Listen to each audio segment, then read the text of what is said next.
Striker, dude, stop clicking your skills and learn to hotkey.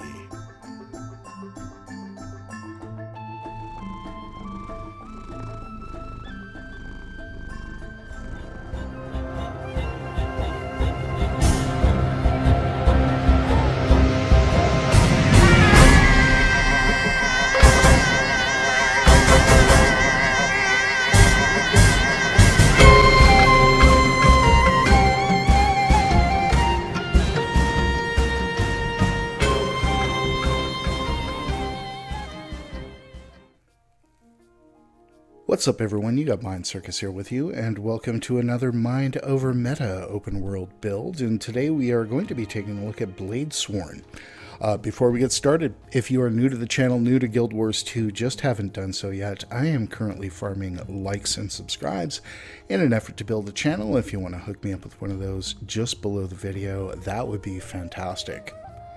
So I didn't think I would be making this video. After the first Elite Spec betas where I actually played this, Bladesworn to me felt like this X-Pax version of Deadeye. I am not a big Deadeye enjoyer, nothing against those of you who enjoy it. I just find it primarily to be a roleplay spec, and what I really felt playing Bladesworn was very much the same. It was very much, you know, something out of an anime kind of idea. And yet, you know, I ran into a situation where I was waiting for the catalyst changes and sat down with this for a few minutes, and the next thing you know, I'm having fun. Go figure. And why am I having fun? Because the further you get into the spec, the better it feels. After the Elite Spec beta, I felt like I was watching American football, or I guess Canadian football, as the case may be. It was very much, you know, a stop-start thing. There was a pause, a whole lot of waiting, and then a little bit of action. But as I dug into the spec and learned to play it a little bit more, I really started to have a whole lot of fun with it. So I'm going to be spending a whole lot more time in the gameplay section, going over a lot of the mechanics, because I think the better you understand the mechanics, the more fun that this one is, and I won't be glossing over things like I do in other places. The other thing to know, this is very much a beginner / introductory build, or the spec.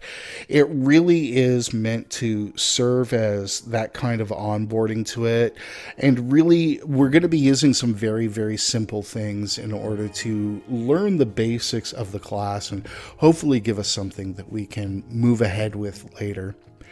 As for what I'm enjoying about the spec, huge damage, a lot of fun, big mobility, and it really has that thing that a lot of the new specs don't have, in that it rewards a little bit of thoughtful play.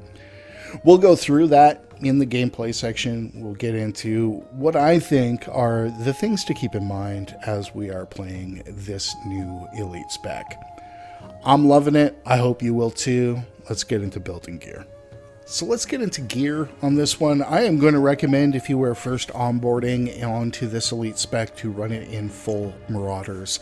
You will notice that I am not absolutely full Marauders at this point. I am running mostly Marauders. I have one of these Vine of the Pale Trees, which are the kind of early ascended trinkets.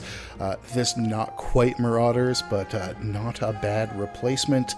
And I do have a couple of pieces of Berserker's gear in here. And really what we're talking about in terms of gear, there is obviously a little bit of gear progression, as I've been talking about in some of the videos lately. And from this, you're really going to want to start with Marauders. Other options being maybe going into Knights or something like that, but I'm going to tell you to go to Marauders on this one and start swapping in some Berserker's pieces as you are feeling better. Will it run okay in Berserker's gear? Absolutely. I just don't like telling people who are, you know, newly onboarding into an Elite spec to go ahead and run full damage gear. I think that it leads to a pretty nasty experience. So really, I'm going to recommend, if you're first getting started, go with the Marauders gear. If you have some Berserker's gear, go ahead and kit this out in Berserker's gear. If you're good on Warrior and you don't struggle in open world, etc., absolutely that Berserker's or that Berserker/Assassin's gear is not a bad choice. In the armor, I am running the Superior Rune of the Pack. The Pack runes you may have seen me run on some of the builds on the channel. This is power, a little bit of boon duration, and a whole lot of precision on the 6, as well as some boons that come off as we enter combat, and every 30 seconds later proc again. And we are specifically talking about 5 stacks of might, some fury, and some swiftness. The swiftness will play into our build, and we will talk about that in a few moments. As for the weapon and weapon singular, this spec is very much like, say, Elementalist or Engineer, in that we lose our weapon swap during combat. Now, this is not to say we don't have an option. The gun saber itself is going to be very much another weapon that we can swap back and forth between to our greatsword. As for the weapon itself, running greatsword was the most enjoyable. It was huge damage, better damage than some of the options. While I didn't mind the pistol, some of the main hand, single-handed options on Warrior are a little bit lackluster, I want to say, but a couple of options J-Bot will hook you up with down below. The other thing that we can note is that in the Greatsword, I am running a Superior Sigil of Force and a Superior Sigil of Strength. Other options in here might be an Accuracy Sigil. You may also look at something like an Impact Sigil, or a Sigil of Severance. Didn't work that badly in here, but my recommendation is to go with the old Force and Strength. That really is it at this point. Let's get into the build. Let's look at strength, let's look at discipline, and let us look at Bladesworn. Under strength, we will be running peak performance. We'll be running peak performance even though we're not running any physical skills. It's a flat 5% strike damage increase. We're not using any physical skills. This doesn't mean you can't. I would highly recommend you kind of get into it if you are going to push ahead with this and kind of learn to use it. Maybe look at slotting in some physical skills in order to get that damage bump. But as we are coming out of the box, we will just be enjoying the 5% damage increase. We'll be using Forceful Greatsword. This, of course, will really give us some benefit out of our main weapon. And we will be using Berserker's Power. If we take a look, this is anywhere from a 7 to 21% strike damage increase. This is big value, and the reason mainly why we are taking strength. Let's go down to Discipline. Under Discipline, we will be using Warrior Sprint. The main reason that we're using Warrior Sprint is that we see we get a damage increase while under the effect of Swiftness. We do get the Swiftness off the runes. The Swiftness is real. We don't need to worry about losing it that much. Swiftness also a very common buff in open world from other people casting it. So, you know, you can really count on being under the effects of Swiftness at all times. The other thing that we get here is the movement skills, breaking, immobilization when used. If you have played any of the End of Dragons content, you know that the immobs are real, particularly from the gangs and Ekavald. So really a nice little quality of life as well as a damage increase on this. I'm a big fan. Deal increased strike damage for boon on your target. Usually I don't recommend things like this, and really if you're going to be running banners later on, this is what you're going to want to grab. But for you kind of your general rolling around, the banner is not always the biggest benefit as you are going from point to point. I like this mainly because once we get to the Icebrood Saga content and beyond into End of Dragons, we do see a fair bit of boon play, and we do get that bonus damage per target.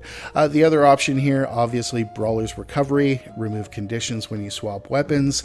The weapon swap does count when we go from the gun saber to our main weapon, so it's another option for you to think about, but I find that the boon play is enough in the End of Dragons content to really justify taking this.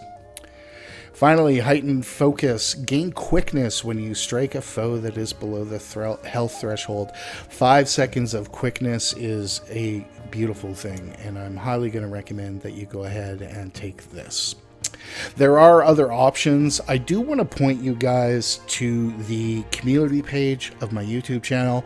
The reason being is there was some discussion about this, and some people put up some other options that may be a little bit more survivable if that's what you're looking for. That said, we will go through a trait under Bladesworn that can actually increase our survivability as well. Under Bladesworn, we will be running Unseen Sword. Swapping weapons strikes nearby foes. Will not activate out of combat unless an enemy is within range. Okay, so after a delay, deliver a critical attack to foes around you. Increases flow rate if it hits. Flow rate is one of the things that we will be talking a lot about in the gameplay section. Fierce as Fire. Gain increased strike damage for each round of ammunition spent. Again, we will talk about this all in the gameplay section. The other options here, though, are not that bad. Using the first round of an ammo on an ammunition skill reduces the recharge of all warrior skills is not bad. And Unbreakable Mountain is also not bad as well for a little bit of survivability. But I ended up in the middle here on the increased strike damage. Finally, I am going to be running Unyielding Dragon. I know that there are other options here. Let's go over them really quickly. First off is Immortal Dragon, where we will be healing off a portion of damage dealt from the Dragon Slash skills. This obviously, you know, one of those returning health on doing damage kind of skills that are so contentious. I didn't feel that it needed the survivability for the usual day-to-day stuff. If you're going big game hunting, obviously this is going to be what you take, but normal day-to-day, Dragon Slash becomes unblockable, ignores blindness, and stuns foes on hit. This gives us a whole lot of CC on this build, and we'll go to what I said earlier about the sigil options. Take a look at those, because that might give you a little bit more value depending on your playstyle. But this is constantly proccing CC for us on our Dragon Slash skills and is really, really big value. Other option here, Dragon Slash having a lower maximum charge but re-enters Dragon Trigger. I didn't find this to be as impactful as this, where we were getting might and doing big crits. So that's kind of where I left it. And that is where we are going to leave building gear for the moment. We will talk about the bar in the gameplay section. But without further ado, let's take a look at some fashion. Alright, fashion on this one. First, you'll note I am not running the hat on this, or the helmet. Though I do like that bear hat. Just because, I don't know. Going through this piece by piece, we will be running the Pit Fighter shoulder guard, which will give me that all-important little bit of asymmetry that I usually favor on my characters. We will be running, the Pit Fighter shoulder guard we will find as a piece of core equipment as we are leveling up or crafting. We will be running the War Beast breastplate. We can get War Beast armor in a few different ways. It is a great armor set. We will find that particularly in Path of Fire content. You can also go and get that War Beast equipment, I believe, off the trading post at a bit of a premium, so you may want to keep that in mind.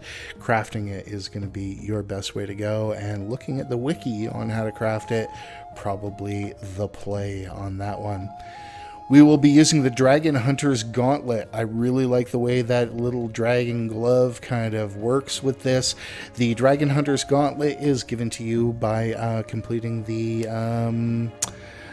Dragon Hunter specialization, the End of Dragon Guardian specialization. So there you have that. Looking down at the leggings, these are the Phalanx leggings. This is a gem store set.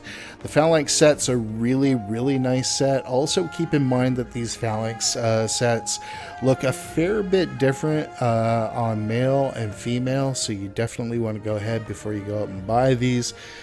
Make sure that you're looking at them in the preview. They're a really great set, and again, I will default to what I always say. If you want to buy one of those pieces of gem store armor or one of those gem store armor sets, your best bet really without spending money is to make sure you are doing your weekly Black Lion key farm and saving up your statuettes, because those gem store armor sets find their way into those statuette vendors on a regular basis. We will be using the Dark Templar Greaves. The Dark Templar Greaves are found in ore, a piece of the basic level 80 equipment. You can also get these, I believe, off the trading post. Finally, we are going to be running the Royal Ascalonian Greatsword. The Royal Ascalonian Greatsword, a fantastic piece of equipment. This is gained in the Ascalon Catacombs dungeons, or using the currency therefrom to purchase. One of the nice things about what the whole weapon set, the Royal Ascalonian set, is that they change their appearance. They give a different particle effect at night. So absolutely kind of cool on that, and all the weapons are going to do that. If you're one of those players that's running into problems doing dungeons, maybe it just doesn't fit with you, or you find it having problems getting teams, etc., do keep in mind that there is a reward track in competitive for both World versus World and for SPVP, which will give us access to any given dungeon's weapons and armor. Highly recommend you take a look at that, maybe supplementing your collection with the competitive scene. So that is one way to go. Really happy with the way that all came together. Let's go into the dies really quickly and take a look at that. Had to do a little bit of jimmy leg on this one, so let's take a look at it.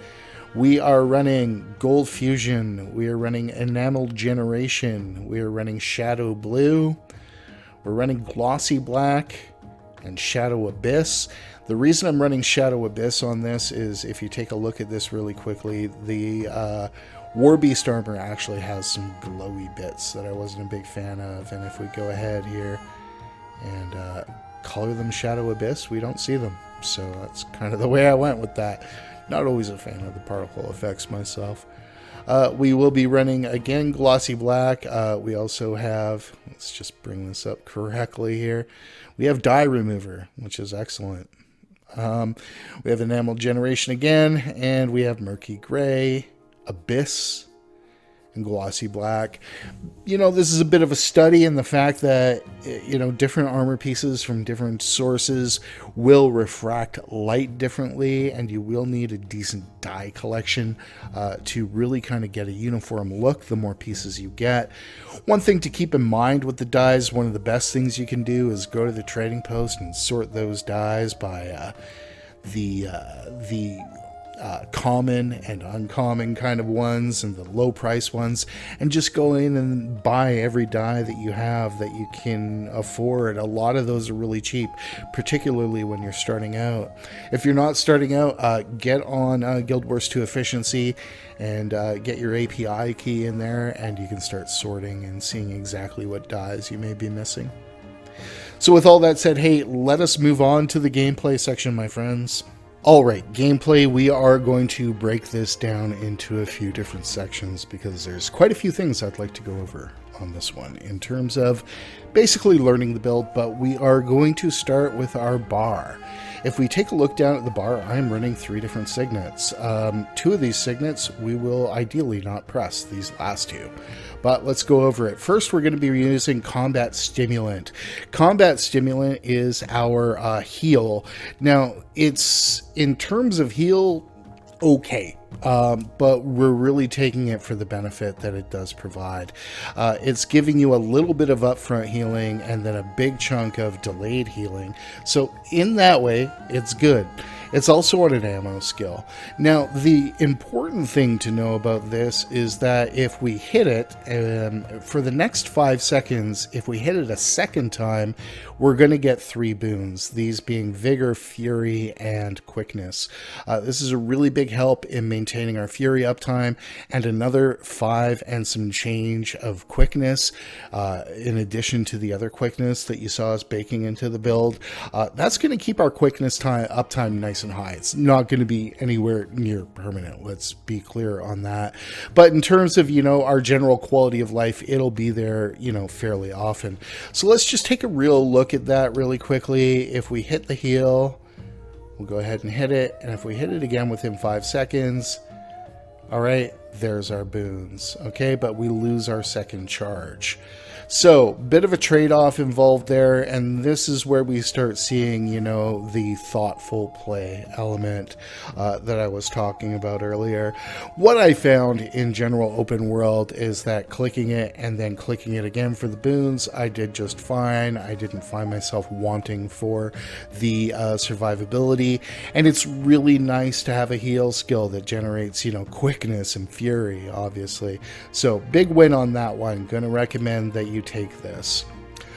Let's look now at Flow Stabilizer. Flow Stabilizer also going to generate us some fury, but it's going to increase our flow rate. We will talk about flow in a few seconds. Let's go over and look here. We are using Doliac Signet. We are using Doliac Signet as a stun break / stability. This is 9.5 seconds of stab, the way that we've got this set up, and 10 stacks of it. It's absolutely fantastic. It's also our stun break. So we're going to use this both proactively when we know those hits are coming, or we're entering a state where we're worried about becoming CC'd. Or we're going to use this reactively as a stun break. I'm a really big fan of this one. There are a lot of other choices if you are looking to kind of maximize things, but this is what I thought was the best kind of stun break that we have available to us, and I'm going to recommend that. Its recharge may be a little bit higher than some of your other options, but again, if we're thinking about when the stuns are going to happen or anything that's going to CC is going to happen, and we are proactively dumping down what is a not insignificant amount of stability on ourselves, we'll do just fine. So that's where I'm going with that. Let's take a look at the last two. Increases precision is where I'm leaving on this. A really big win on this. The other thing is we can click it if we need that flow, but I don't think that we're going to be needing flow. So really, I'm keeping this here to keep our crit rate nice and high. Finally, we are using Signet of Rage. Signet of Rage is because there are a lot of lackluster elites in Warrior. I found this one just passively increasing our flow rate to be the biggest value. With that out of the way, let's take a look at our class mechanic. Our first class mechanic is our Gun Saber. Our Gun Saber is, for all intents and purposes, our second weapon, the one that we swap to. And we do that by hitting F1. This is a brand new weapon. If you've ever used, say, Holosmith, you know what's going on here. We get a complete replacement of our powers. All of these on ammo skills. All of these are really kind of great skills.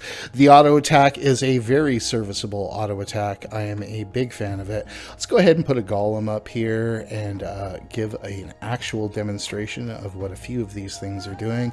So we will spawn our golem. We will call him average.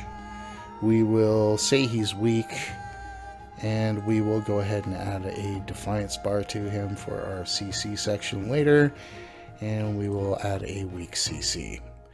Let's go ahead and spawn that golem. Now that we've got this golem all spawned out, let's take a look at our Gun Saber skills.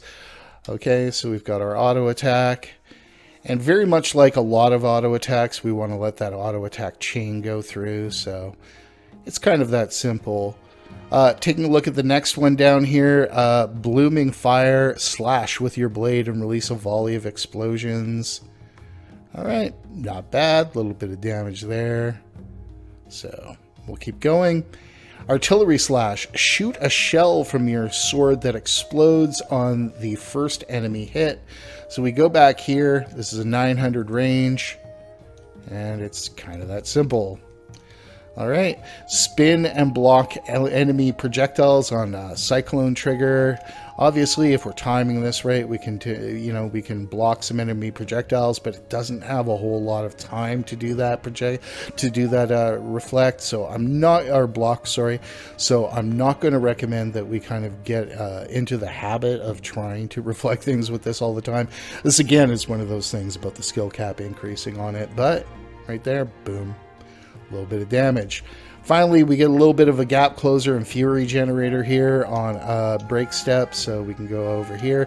This is also going to remove immobilize on us, as you remember from the build section. This is a movement skill, so we can get out of any kind of a mob with this.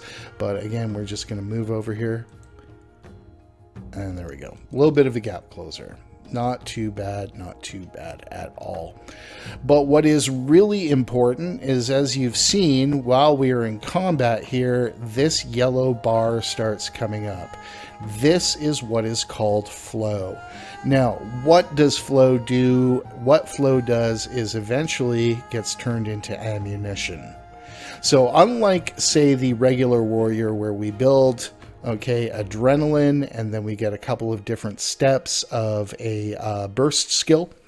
What we have instead here is a more graduated kind of approach that goes along with the flow. So as the flow goes in, once we go into what is called Dragon Trigger, we will get the ability to build ammunition, and the ammunition comes from the flow. So let's take a really quick look at the way that interacts. You see our flow is at full. The flow is impacted by the length of time that we're in combat. We also increase our flow rate by using Signet of Rage and just leaving it there, not clicking it. And then we can increase our flow rate with Flow Stabilizer, which will make it come back a little bit faster as well. So we want to kind of get this as far as possible before we hit F2, which is Dragon Trigger. What is Dragon Trigger? It's a whole new set of skills here. So let's take a look at what these are. What's important to know is once we hit these, this will start to build, this will start to go down, and this will give us 5 new powers and will technically root us in place. This will become the stop-start nature of the whole experience. So we'll hit F2, and as we note, this comes down, that goes up. We are now at full and building this back up. Now that we're in here, let's take a look at these Dragon Trigger skills. The first one is Dragon Slash Force. This is your big DPS. Let's go ahead and let's wait for this to recharge. I guess we can just recharge that because we're in here. And let's just go ahead and hit it. And that is really, really nice damage and a whole lot of CC. It really is fantastic. So once we've built our flow up, let's try that again. Let's go back down here and let's hit our 1 and bam. That's a 72k crit. I mean, for just standing here, I'm not going to complain about that. That's pretty decent damage. Let's take a look at our second one. Our second one is Blooming Fire. Blooming Fire is absolutely amazing, particularly in any kind of pressure scenario. All right, it'll move us ahead, and anything in our path is going to take big damage and get CC'd. And again, this gets back to the way that we've traded the build. I'll pull this up really quickly, and we'll take another quick look at it. And that we do days whenever we are doing Dragon Trigger skills. Let's go ahead and just test this one more time. We will build up a whole bunch of flow just by being in combat. We'll wait for that to come back up. Now that that's up, okay, we will hit our F2. It's that simple. It's a beautiful thing. I can't tell you how much damage you can do with this. Also important to know, this has a really, really forgiving kind of hitbox or hit radius on it. So we have the ability to start from fairly far back. We'll start here again and we'll go ahead. That's really nice. So that's a really, powerful skill, particularly for, clearing trash. Let's Go back in here, and our next one is Dragon slash Reach. Dragon slash Reach also doing a bit of stun, and the other thing to know is it pierces. And it moves ahead in a line in front of us, and will hit anything in front of us. Again, amazing for clearing trash. And again, doing a whole bunch of CC. So let's go ahead and take a look at our next one here. Our next one is Trigger Guard, which will proc some Aegis on us. This is really going to be powerful for when we get into this state. We'll talk a little bit more about building ammo and the flow state here in a few moments, but proccing a little bit of Aegis is nice. And then we've got Flicker Step, which is a short-range teleport, which can help us out, particularly if things are moving while we are in this state. So how does this then kind of start to play out? What is important to know is that as soon as we are in Dragon Trigger, where most of our big DPS comes from, all right, these start to build. Now, these are obviously building really quickly, but we can fire off these skills even if they haven't reached the full. Now, the full is obviously going to be the bigger damage. But if we run into situations where, you know, something may not die or may die with less than, you know, 72,000 damage, we can obviously hit that off quicker. There's a lot of situations where we might want to proc these things just for the CC on that. So that's also important to know as well. So when I'm talking about thoughtful play, really it comes between the balance of building this flow and knowing when to use these powers, and realizing obviously that we're getting a fair bit of CC off all of them. This is obviously where our thought comes into play. Do we need to charge this all the way? Because if we let this charge all the way at all points, then again, we're going back to the example that I illustrated during the intro, in that it's American football at that point. We're sitting here going into this and waiting the whole time. And then I wonder if that, yeah, okay, that works. So we're going into this and kind of waiting the whole time. We don't have to wait the whole time if we're thinking about it. And again, understanding that we get some mobility off this if we need it as well. Going back to our regular weapon, we get a whole lot of mobility off it too. Rush here is a really big gap closer. All right, we've got Blade Trail, which does some cripple and a little bit of a ranged attack. All right, Whirlwind Attack. Whirlwind Attack is some nice mobility. It's also going to hit AoE on anything in our way. All right, but the big value that you're going to get here, particularly when you have quickness and fury and everything, is, whoops, let's just hit this back here for a moment. Let's get back into the sword when I can. Is 100 Blades. 100 Blades is absolutely huge. Now, what's important to know about 100 Blades is don't interrupt that before you're getting your final strike down, and don't interrupt on the Great Sword your auto attack chain. As for a CC section, as you see, everything in Dragon Trigger that does damage, so these first three skills, is going to deliver a huge amount of CC. So keeping that in mind is also important. Let's go ahead and do that. And really, it's these first three skills that are going to give us all of our CC. If we go back down into our Greatsword, we get a little bit of soft CC off the cripple on Blade Trail. But really, that is about it. I hope this has all made sense. That is Bladesworn, my friends. I hope I made sense to you. There have been just so many new toys with End of Dragons. I'm not really sure where to go on some days. Do I want to play this, or do I want to jump on Untamed, or do I want to go back to Mechanist?